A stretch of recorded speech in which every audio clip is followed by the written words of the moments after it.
I'm Emily. I'm Lauren. And I'm Cali, and today we're going to be talking about punctuation.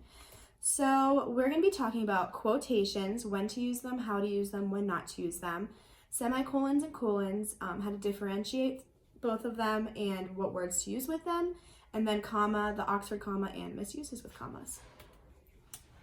So starting off with quotations, you can use single or double quotations used either to mark the beginning and end of a title or a quoted passage. It can be used to reference something such as jargon or slang as well. And quoting doesn't mean summarizing or paraphrasing. It means repeating exactly what someone said.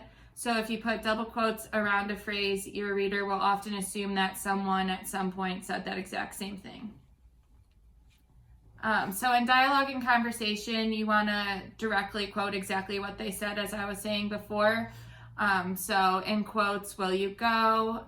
Answers such as yes. And for direct quotations, to surround the exact words of a speaker or writer reported in a story. So quotation, I have no intention of staying, comma, quotation, he replied. And people will often put their punctuation outside of the quotation mark. This is often a huge problem and it's not grammatically correct.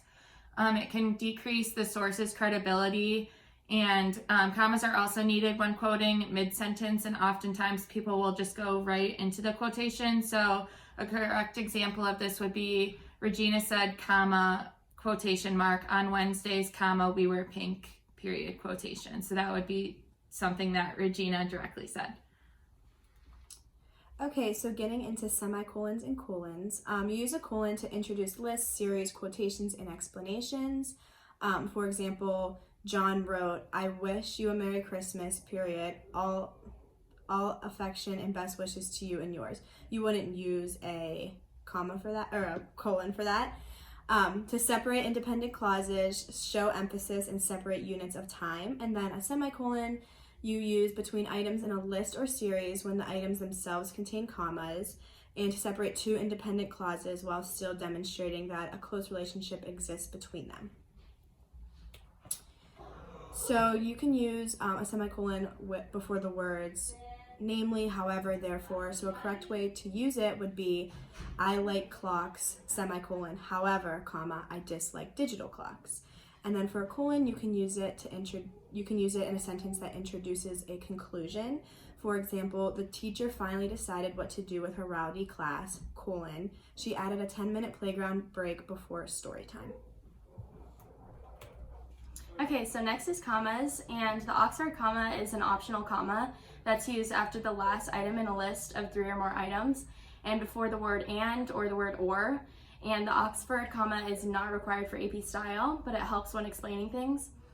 So an example of how to use it correctly is, I invited the acrobats, President Obama, comma, and the Queen of England to a party. So with the use of the comma after President Obama, the sentence means that the characters, including President Obama, the Queen of England, and the acrobats, were all invited to a party. So misusing a comma can change the meaning of the sentence. Using the previous example of, I invited the acrobats, President Obama, and the Queen of England to a party. If you don't use the comma after President Obama, it changes the meaning to the characters President Obama and the Queen of England became the acrobats at the party. So another example of misusing commas is, let's eat, Grandpa, and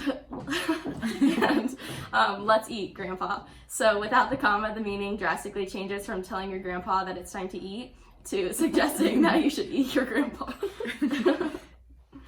And that's it. Thank you.